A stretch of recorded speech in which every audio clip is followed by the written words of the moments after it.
If you're sick of bullshit TV that's always showing our people in a negative light, if you're looking for information that's simple and entertaining instead of boring, check out Business Bully TV. Business Bully TV has amazing programming, from celebrity interviews, documentaries, and movie reviews. You can watch exclusive programming that you can't get anywhere else from today's power players. Business Bully TV is available for free on Amazon Fire TV, Roku, and streaming 24/7 and on demand at businessbully.tv. Once again, this is David Banner from the David Banner Podcast. Indie author M.L. Henry's debut novel, The Half-Sister, has been a finalist in both the 14th Annual National Indie Excellence Awards and the 2019 Best Book Award for African American Fiction category. To find out Desiree Maddox's journey of becoming the half-sister, purchase at www.authormlhenry.com. That's www.authormlhenry.com. You can also purchase at Amazon, Kindle, Audible, and Madhu bookstores at Greenbrier Mall. Thank you for supporting the David Banner Podcast.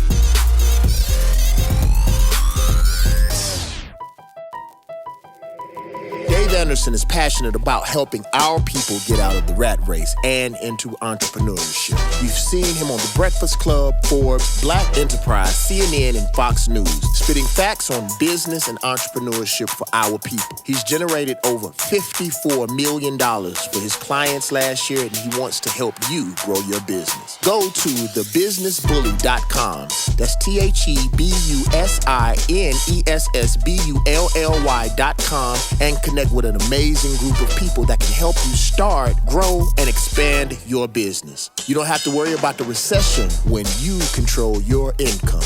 Head to thebusinessbully.com right now and sign up for his Inner Circle Boot Camp. You'll get top-notch training, access to marketing, and a list-building software, and 24/7 support and more for one low price. And check him out at thebusinessbully.com. Once again, David Anderson, thank you for your support. This is the David Banner Podcast.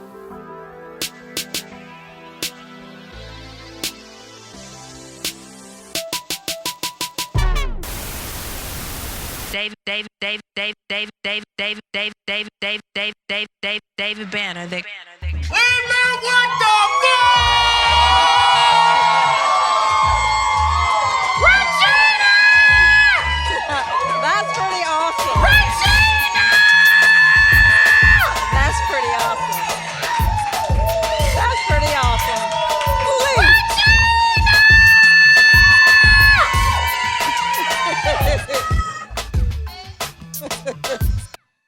Hey, everybody from Ohio, I know that we are in the finals. I don't know yet, how y'all feel about the finals right now. This is it's sort of like it's like a conflict of interest, right? Hey, but let me tell y'all something before we even start out. I'm gonna tell y'all how fucked up people are. First of all, let me ask y'all a quick question, and I want y'all to answer at the same time, right? What do most of you all eat with your soup? Motherfucking crackers! These motherfucking crackers off in this bitch. So let me tell y'all something that I didn't motherfucking understand. How a motherfucker come and bring you a championship, bring more motherfucking revenue to your motherfucking town than you never seen in your whole motherfucking life since Jim Brown up in this bitch, and then you be ungrateful to a motherfucker and burn his motherfucking jersey. How in the fuck? But see, let me tell y'all, that's how motherfuckers do you. That's how I feel like as a leader. And that's one of the problems that we had. That's one of the reasons why we have many problems in our community. It ain't no motherfucker that came back to the place that they came from when they didn't have to come at all, risked his whole motherfucking career, and a bitch still ain't happy. I'm the type of motherfucker that, excuse me, ladies, and this is not gender specific, I tell a motherfucker suck my dick. Katie, I'm sorry, this the podcast. I said dick. But listen, y'all, straight up, my name is David Banner. This is the David Banner Podcast.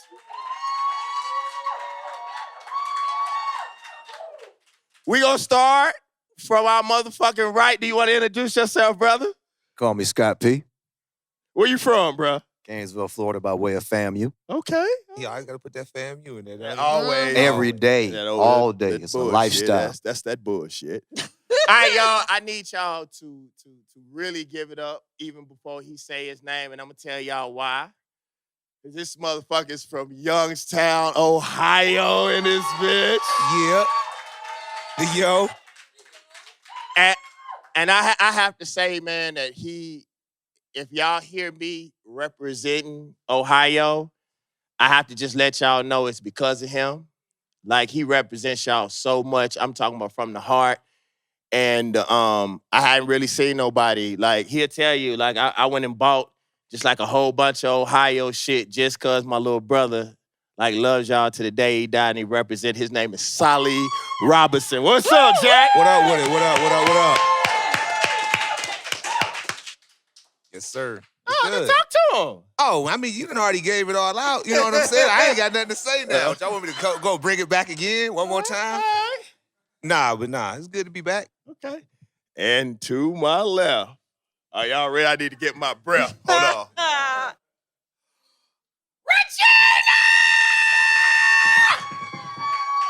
Miss Regina Davenport This guy is crazy. Superfly. from San Francisco, Pippin, Okay, so Bilmo. he gave it all. Elmo Slim.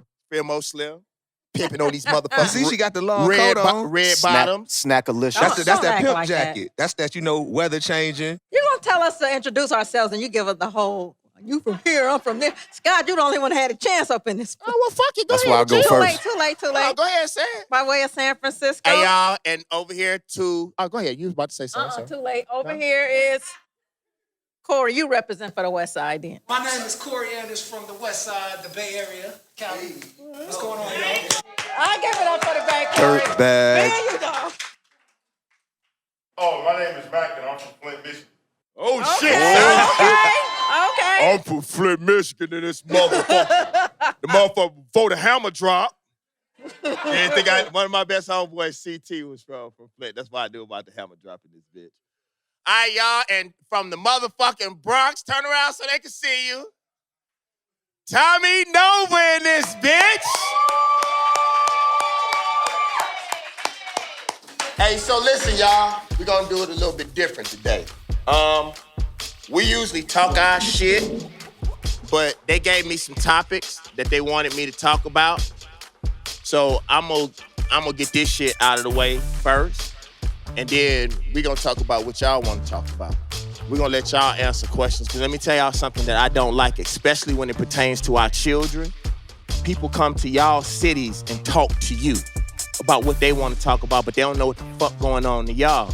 I never did like that, especially when I go to the high schools and the junior highs and the elementaries. I let them tell me what they want to talk about, because even if you are conscious, you don't know what level the people are on that you're talking to. And people can't experience consciousness. One of the reasons why Nipsey Hussle said this the best. He said, if you are able to take care of the base needs of people, especially the descendants of African people, then they will usually do right. But if a motherfucker hungry, if a motherfucker hurting, if a motherfucker cold, you can't expect a motherfucker to do right if they ain't got shit. So I believe the best thing for me to do is allow you all to ask us questions, and then we will answer and talk about the things that you want to talk about. To me, that's God. You feel me? But this is what they said. They said some of the common issues of our society that I could choose, watch this, is police reform, gentrification, social inequity, education,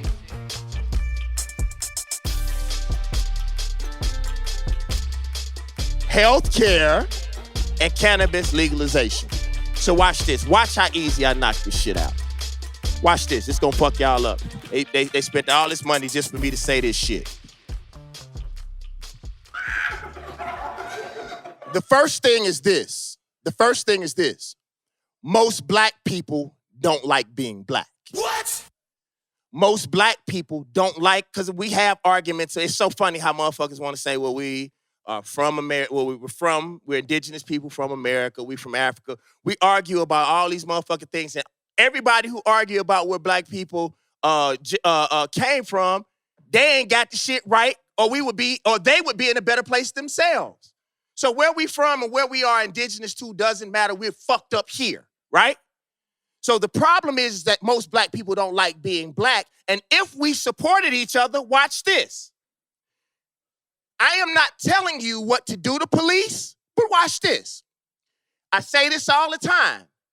If you kill a fucking Russian innocent child, who's coming to your house? Klitschko? That white tall bitch from Rocky? I'm talking about Putin himself coming to your motherfucking house, right? If you kill an Asian child who is innocent, who coming to your motherfucking house? Motherfucking Yakuzas, ninjas, you know they dance like us. Now they gonna drift to your house with machine guns and shit, right or wrong, right? Now watch, that's funny, wasn't it? So watch this. Now watch this. I'm gonna break this down for you. Would Jewish people allow Nazis to educate their children? So why in the fuck do you let your oppressors educate yours? Do you think Jewish people are better than you? Apparently, because you say hell no to them, but you continue to let your oppressor teach your fucking kids. All right, watch this. I'm gonna go down. Gentrification. Every place that we say that white people are gentrifying, we own the land there first. We stayed there first, and even if you stay in the hood used to be new. Being poor has nothing to do with you being lazy or dirty. When I was poor, I was junky. I ain't gonna lie to you, but Junkie is a motherfucker. I didn't have to be.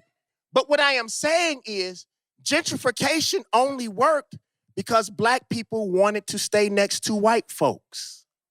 And what happened was white people thought it was better outside of the hood, then they realized they couldn't get to it took so much for them to get back to entertainment and food in the inner city. So they realized that they wanted their inner cities back, and they moved back, and most of us moved out. I'm going to show you something with gentrification and with schools, and it's very simple, and then we're going to have some fucking fun, all right? If the rich black parents sent their children to black schools and spent their money in black schools, got computers and books for their children, it would inherently affect every child that was around them. If black colleges, let me give you an example. Stanford offered me a potential position, but Southern University, where I graduated from, didn't give a fuck about me. I spoke all over the world. Southern University was the only place that didn't have my check when I showed up. The fucking school that I was SGA president of, right? Jackson State, until this year, and it's because Deion Sanders is coming. They finally offered me a position, but it's a little late, but I'm thankful because I think they about to cut a big-ass check, and I'll be, hello, hi, my name is David Banner from Jackson State University. But listen. The reason why they had the ability to gentrify our neighborhoods is because we didn't want to stay there in the first place. I lived in Harlem for 6 years. Harlem was ours. We let them folks come into our neighborhood. Yeah, they call it gentrification, but we let that shit happen. And the children of our parents sold it. Because right don't matter no more, money does. And it's my generation of rappers, it's our generation and Tupac who told our children money over everything. M-O-fucking-B. So now we wonder why these children don't give a fuck about whole albums. They make a whole album of singles because we told them money was more important than art. Now, I do believe in capitalism, but not laissez-faire capitalism. It's when you put the people before the money. Or no, you put money before the people. So you can have capitalism, but you don't have to be fucking shiesty. And it's funny, and then I'm gonna hurry up because I want to go through this. All right, let me go through this really quick. If we wanted to stay around each other, we wouldn't have to worry about gentrification.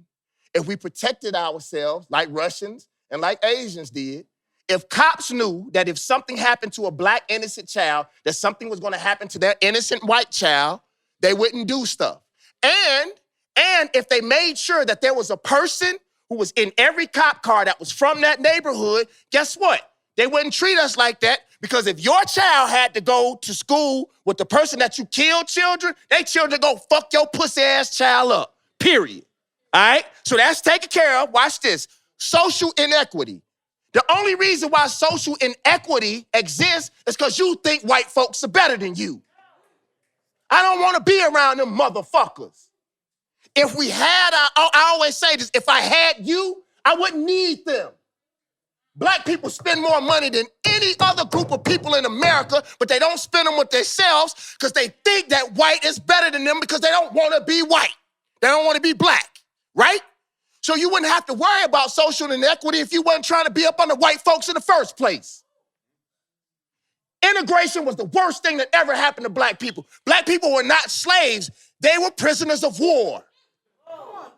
So in saying that, when we integrated, we gave up the ability to teach our children. You can't even say how your child wear their hair at school. You don't have choice over the fucking curriculum.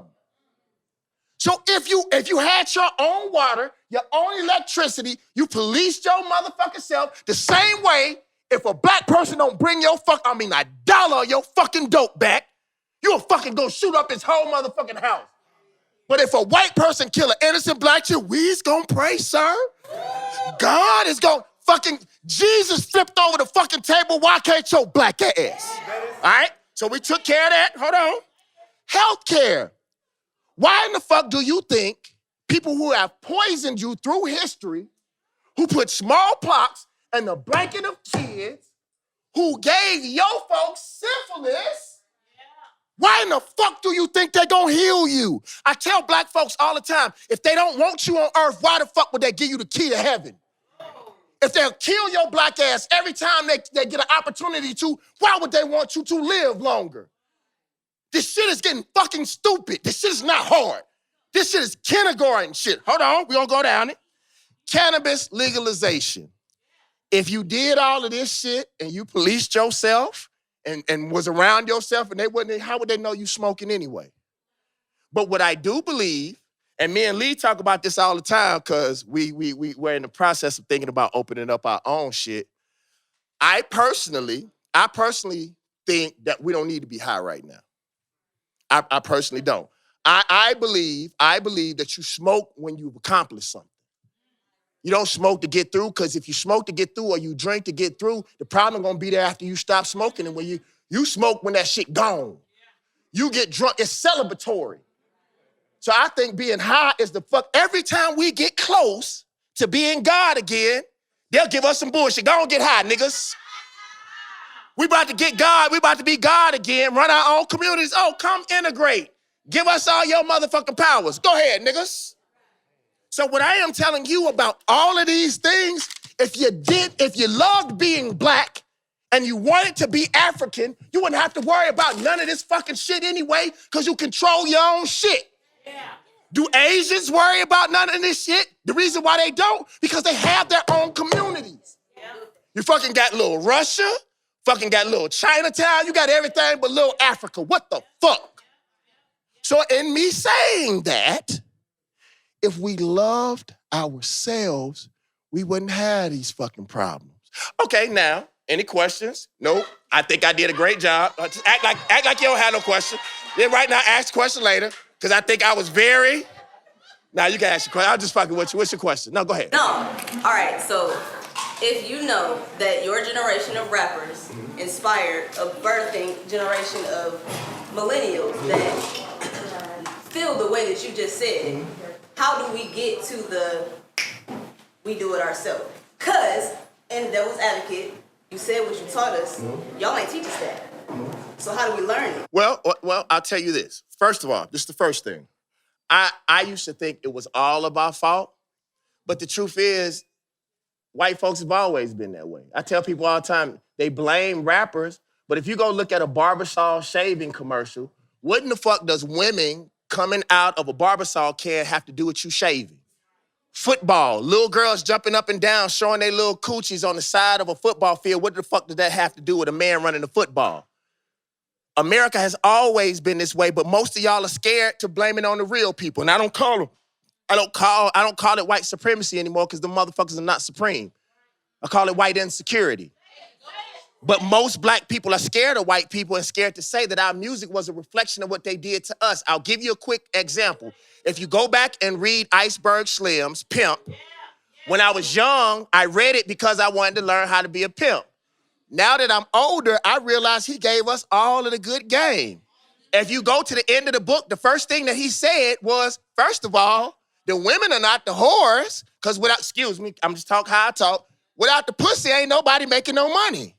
So in actuality, the real motherfucking pimps are the ladies, but what they do is the same. And if you also look at it, he said pimping was derived directly from slavery.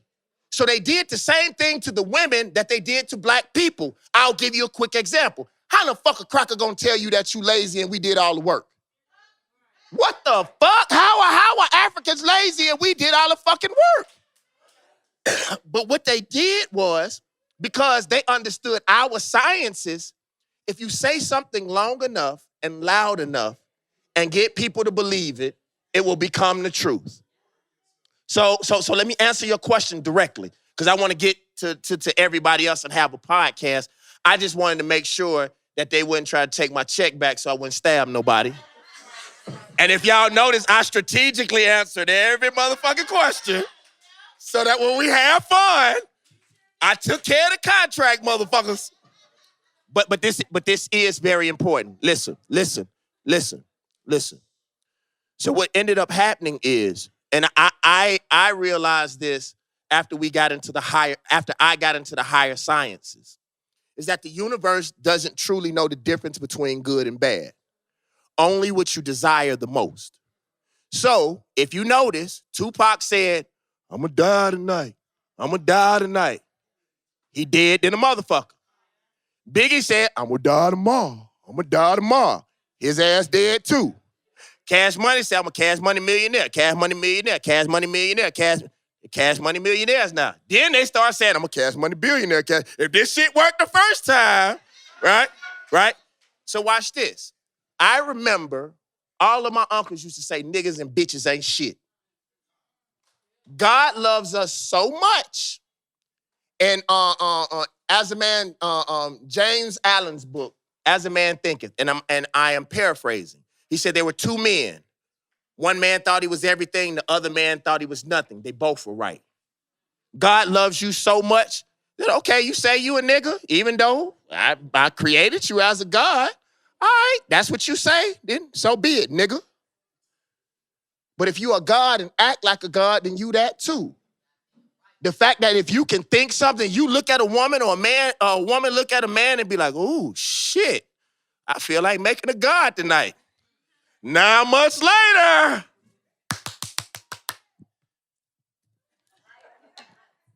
Oh, no. there you go, a child. That was Wow. that was awful. Terrible. Terrible. Okay. No, but my point is this, is that we agreed with it. And one of the things I don't understand is that if I believe, and I look at this, think of this is the dopest shit that them white folks did.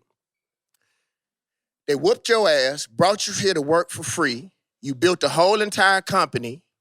They so-called set you free after 500 years of no information, right?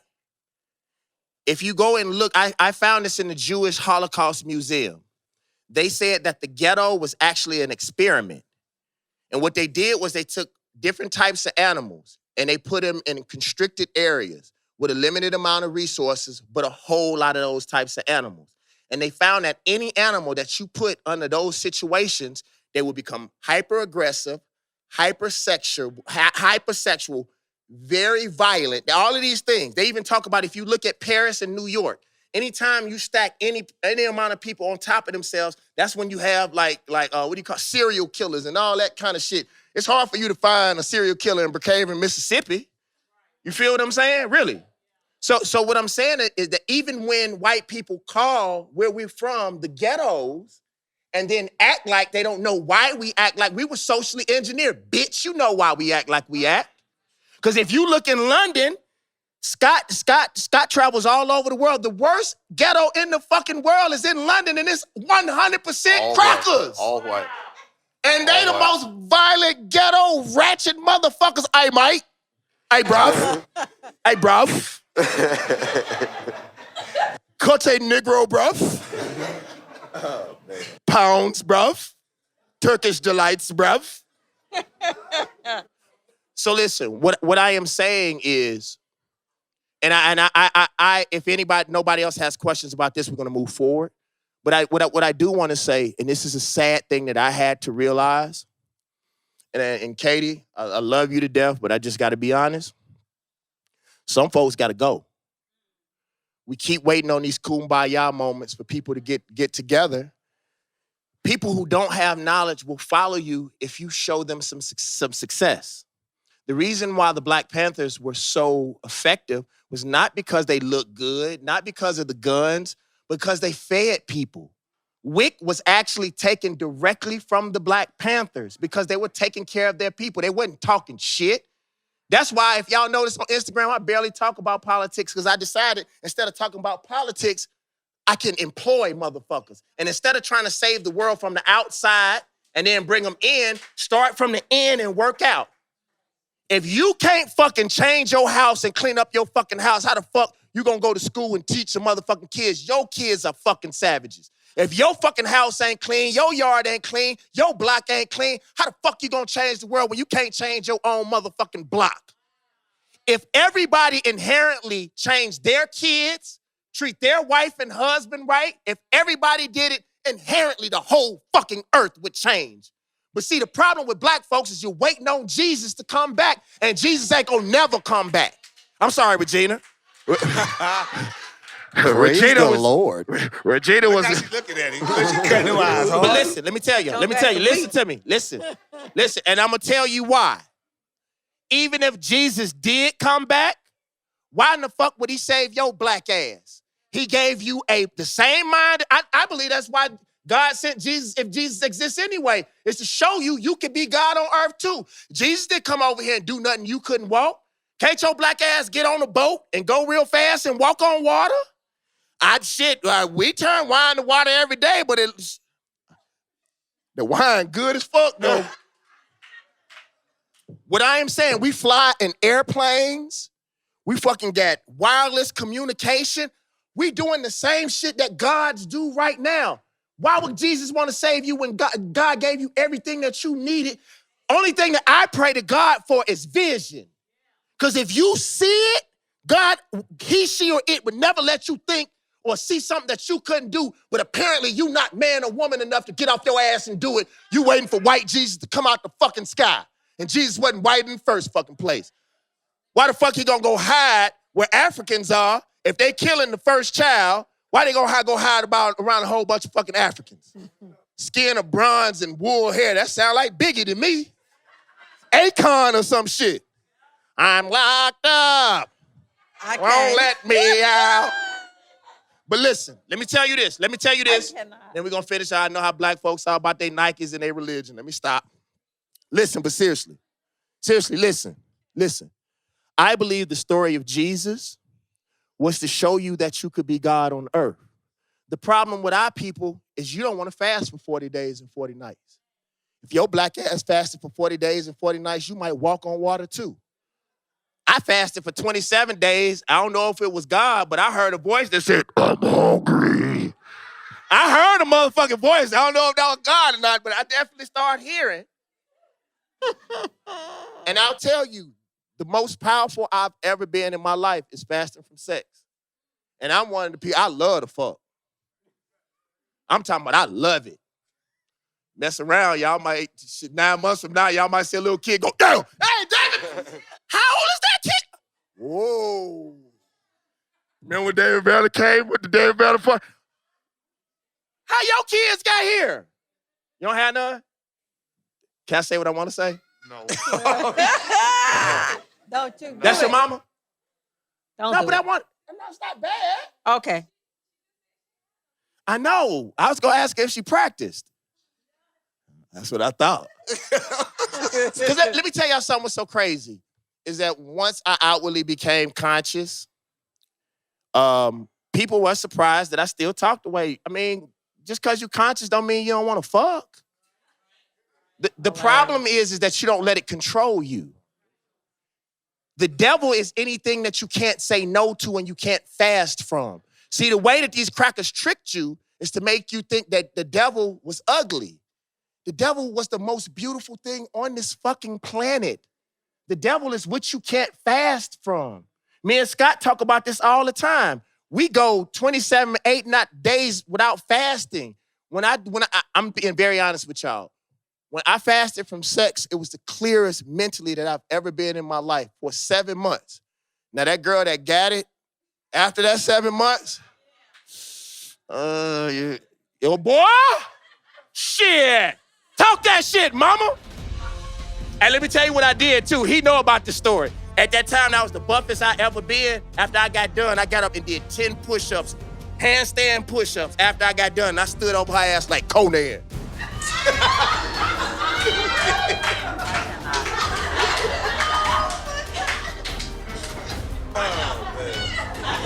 I'm a sexy motherfucker, mama. But listen, let me tell y'all, and then we gonna start the podcast for real. What? I'm telling you all. I'm telling you all this for a reason. Listen, seriously. I'm telling you all because it's not hard. It may only take 5 of you all. The cool thing about what we have right now is start with the people in this room. Everybody that's in here is here for a reason. It may not be the right reason, but they got off their ass and they attended. See, the thing about activism, people always ask me, how do you become an activist? Get active, motherfucker. People ask me how to start a movement. Move, motherfucker. It's not always in the right direction. Just move, all right? And so, like, people, one thing that I hate about our people, and I said this recently, like, what do you want me to say about Mike Brown that we didn't say about Trayvon, that we didn't say about Emmett Till? I said this on CNN. What else the fuck do y'all want me to say? Protect your motherfucking people. Feed your people. Period. Love yourself. If we love our sister's child like we love our own, they wouldn't kill our sister's child. Period. But what most black people want is for white people to all of a sudden act right. Listen to me. I will say this and we're going to have fun.